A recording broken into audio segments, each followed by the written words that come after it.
হামলাটি হয়েছে আমরা দেখলাম চোখের সামনে যে অল্প কিছু লোক স্লোগান দিতে দিতে অতর্কিত যে চুপচাপ এসে হামলা করেছে এমন না।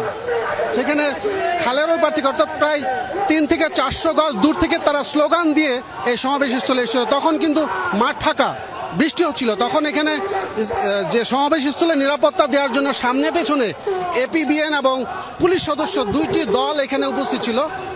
এই পৌর মাঠের সামনে একটি গেট, পেছনের একটি গেট, এই দুটো গেটের যে পুলিশ সদস্যরা অবস্থান করেছে তারাও আমরা দেখলাম যে হামলাকারীদের ভয়ে তারাও স্থানীয় এনসিপি নেতাদের সাথে দৌড়ে সমাবেশস্থল ত্যাগ করেছে, মাঠ ত্যাগ করেছে।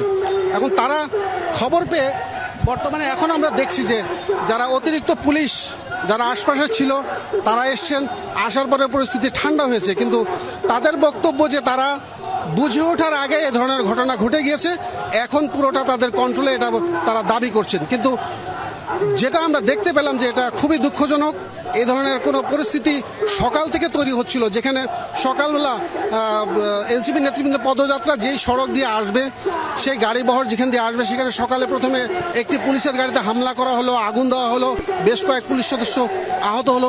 সেই ঘটনা শুনে উপজেলা নির্বাহী কর্মকর্তা সেটা দেখতে গিয়েছিলেন ওই এলাকায়। সেখান থেকে দেখে ফেরার পথে এই সদর উপজেলায় খুব কাছাকাছি কংখুর এলাকায়, কংসুক এলাকায়, সেখানে তাদের উপরে অতর্কিত হামলা করা হয়েছে, সে গাড়ি ভাঙচুর করা হয়েছে। তো এতগুলো ঘটনার পরও আমাদের ধারণা ছিল যে এই এলাকায় নিরাপত্তা জোরদার করা হবে, কিন্তু শহরে সেই ধরনের নিরাপত্তা আমরাও দেখিনি। সেটা বারবার এনসিপি নেতৃবৃন্দ যারা স্থানীয় বক্তব্য রাখছিলেন তারা প্রত্যেকেই একই রকম আশঙ্কা করছিলেন যে গত রাত থেকে যে হামলা করা হবে বলা হচ্ছে, সেই তুলনায় আইন শৃঙ্খলা বাহিনী অনেকটাই নির্লিপ্ততার পরিচয় দিয়েছে, তারা অনেকটাই এখানে নিষ্ক্রিয় ভূমিকা পালন করেছে বলে অভিযোগ করেছেন তারা, যেটা আমরা সচক্ষে দেখলাম। বৃষ্টি সেটি তো নিশ্চয়ই, এবং আমরা যেমনটি জানি যে এই আইন শৃঙ্খলা পরিস্থিতি নিয়ন্ত্রণে সেনাবাহিনী এবং পুলিশও মোতায়েন ছিল। একটু যদি সম্ভব হয় এনসিপির যে নেতৃবৃন্দ বা কর্মীরা আছেন, যদি সম্ভব হয় একটু কোনো একজন প্রত্যক্ষদর্শীর সাথে একটু কথা বলে দেখবেন কিনা তুহিন, তাহলে একটু ভালো হতো। কারণ আমরা দেখছি স্টেজের ওখানে বেশ কিছু নেতাকর্মীরা এখনো জড়ো আছেন এবং তাদের যে পথসভাটা হওয়ার কথা রয়েছিল সেটি তো এখনো হওয়া বাকি রয়েছে, এবং পথসভাকে কেন্দ্র করে তো সমাবেশও হওয়ার কথা ছিল। যদি সম্ভব হয় 2-1 প্রত্যক্ষদর্শীর কথা আমরা শুনতে চাই তুহিন। বৃষ্টি, আমি আপনাকে যেটা বলছিলাম যে আপনি দেখেন যে আইন শৃঙ্খলা বাহিনী এখন যেই পরিস্থিতি, আপনি পেছনে নিরাপত্তা ব্যবস্থা দেখেন যে এখন পুলিশের অতিরিক্ত জনবল তারা এসছে এবং মূল গেট, যেটা সমাবেশের দুই দিকে 2টি গেট ছিল, সেই গেটগুলো পাহারা দিচ্ছে। এবং সেই পাহারার ভেতরেও তারা এই হামলার শিকার হয়েছে। মানে যখন হামলা হয়েছে তখন কিন্তু এত পুলিশ সদস্য ছিল না। আমরা যে নেতৃবৃন্দকে দেখেছি তারা স্টেজে বক্তব্য রাখছিলেন এবং এই ঝুম বৃষ্টির ভিতরে অঝোর ধারা বৃষ্টি হচ্ছিল। সে বৃষ্টির ভিতরে এনসিপির নেতারা, স্থানীয় নেতারা যারা স্টেজে অবস্থান করছিলেন এবং যা মাঠে যে সদস্যরা দর্শক সারিতে ছিল তারাও প্রবল বৃষ্টি উপেক্ষা করে তারা মাঠেই ছিলেন। ঠিক সেই সময় এই হামলার ঘটনাটি ঘটেছে। এবং হঠাৎ করে ঝটিকা হামলা হয়েছে এমন না, তারা অনেক দূর থেকে স্লোগান দিতে দিতে তারা এখানে এসছে। আসার পরে তারা হামলা করে, কিন্তু তখন যে উপস্থিত পুলিশ সদস্যরা ছিল তারা ওই হামলাকারীদের দেখে তারাও এখান থেকে অনেকটা ছুটে পালিয়ে যাওয়ার মতো অবস্থা, মানে তারাও মাঠ ত্যাগ করেছে। অর্থাৎ তারা ন্যূনতম প্রতিরোধ পর্যন্ত করেনি। আমরা তখন স্টেজে ছিলাম, সেখান থেকে সেই ঘটনা যখন দেখছিলাম আমরা,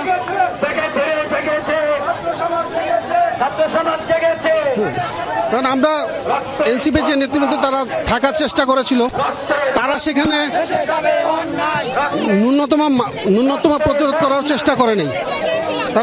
তারা প্রতিরোধ করার চেষ্টা করে। কারা হামলা করেছে আপনারা কি দেখেন? গুন্ডারা হামলা করছে, এখানে এই পেশটা হামলা করছে, পুলিশ ওখানে রয়েছে, পুলিশ গার্ড ছাড়িতেছে, যে কারণে ওরা এই পেশটা এসে হামলা চালাইতে সাহস সাহস পাইছে। পরে পুলিশ কোনো প্রতিরোধ করে নাই, প্রতিরোধ আমরা করছি। ওদেরকে একটা কথা বলে দিতে চাই, আমরা 2009 হত্যাকাণ্ড ভুলি নাই, 2013 শাপলা হত্যাকাণ্ড ভুলি নাই, 2018 কোটা বিরোধী আন্দোলন ভুলি নাই, 2024 গণহত্যা ভুলি নাই, আল্লামা দেলোয়ার হোসেন সাঈদী সহ অসংখ্য আলেমদের মেরে ফেলা হয়েছে, আমরা সেটা ভুলি নাই। লুটপাট, খুন, সকাল থেকে শুনছিলাম যে এরকম হামলা হতে পারে, আপনারা আশঙ্কা করছিলেন, আপনারা কি বলেছিলেন আইন শৃঙ্খলা বাহিনী? আইন শৃঙ্খলা বাহিনীর আমরা বারবারই বলে আসছি যে ছাত্রলীগের যুবলীগের গুন্ডারা তারা নাশকতা করতেছে, তারা এই পদসভা যাতে না করতে পারে তার জন্য তারা চক্রান্ত করতেছে। প্রশাসনকে আমরা বারবার জানার পরেও তারা বিড়ালের ভূমিকা পালন করেছে। তারা ছাত্রলীগ যুবলীগের গুন্ডারা তারা চাপাতি দা নিয়ে এই পদযাত্রায় অতর্কিত হামলা করেছে, আর প্রশাসন লেজ গুটিয়ে তারা পালাই গেছে। আমাদের নিরাপত্তা আমরা নিশ্চিত করেছি, প্রশাসন সম্পূর্ণ তাদের ব্যর্থতার পরিচয় দিয়েছে। মিষ্টি, আমরা এখানে দেখেছি যে আমরা মিষ্টি, এখানে প্রত্যক্ষদর্শী আরেকজন ছিল স্টেজে, আপনারা তো ছিলেন, কারা হামলা করেছে, কি হয়েছে, কেন হামলা করেছে? একেবারে ক্লিয়ার কাট কথা, আওয়ামী লীগের এখন ওই ফেসবুকের মধ্যে বড় বড় কথা বলার কলিজা আছে, তাদের কলিজা নাই, মাঠে এসে কথা বলবে। তারা বিদেশে বসে এক একটা স্ট্যাটাস দেয়, এক একটা অর্ডার করে, আর এইখানে যারা কিশোর গ্যাং, যাদের কর্মসংস্থান নাই, যারা বেকার, যারা নেশাগ্রস্ত, হ্যাঁ, তারা শুধুমাত্র কিছু টাকার বিনিময়ে এসে এই ধরনের ঘটনা ঘটায়। তারা কিন্তু জানেও না যে কি করতেছে না করতেছে, ওই হিতাহিত জ্ঞান তাদের মধ্যে নাই। এই নেশাখোর, গাঁজাখোর, এই কিশোর গ্যাং, সন্ত্রাস গ্যাং, এরা হচ্ছে এই হামলাকাণ্ড ঘটিয়েছে। আর এই কিশোর গ্যাংকে প্রোটেকশন দিচ্ছে আমাদের গোপালগঞ্জ থানার প্রশাসন। পুলিশ তো এখানে ছিল, তারা ঠেকেছে, পুলিশ ছিল, পুলিশ ম্যারাথনের দৌড়ের মতো তারা হচ্ছে দৌড় দিছে, পুলিশ দৌড়াইছে। গতকাল থেকে দেখতেছি তারা কি প্রতিরোধের চেষ্টা করেছে কিনা? হ্যাঁ, তারা যখন দেখছে এখান থেকে চলে গেছে, সর্বপ্রথম যখন ককটেলটা ফুটাইছে সবাই দৌড় দিতেছে ওই কর্নার থেকে, কোটপাড়ার কর্নার থেকে সবাইকে বলতেছি যে ইনকিলাব জিন্দাবাদ জিন্দাবাদ স্লোগান দিয়ে যখন সবাইকে ডাকছি যে সামনে আসেন সামনে আসেন, তখন হচ্ছে যখন মানুষ আসা শুরু করছে তখন হচ্ছে প্রশাসন আসছে। তার এক প্রশাসন কোথায়?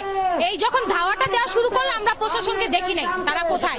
কেন্দ্রীয় নেতৃবৃন্দ কত দূরে এসছে, কতটুকু খবর পেয়েছেন আপনারা? আমাদের কেন্দ্রীয় নেতৃবৃন্দ, এনসিপির একজন কর্মী সেখানে অভিযোগ করছিলেন এবং এর আগেও আপনাদেরকে যেমনটি দেখাচ্ছিলাম দর্শক, গোপালগঞ্জে এনসিপি যেই পথসভা সেটিকে কেন্দ্র করে সমাবেশে হামলা করেছে ছাত্রলীগের কর্মীরা।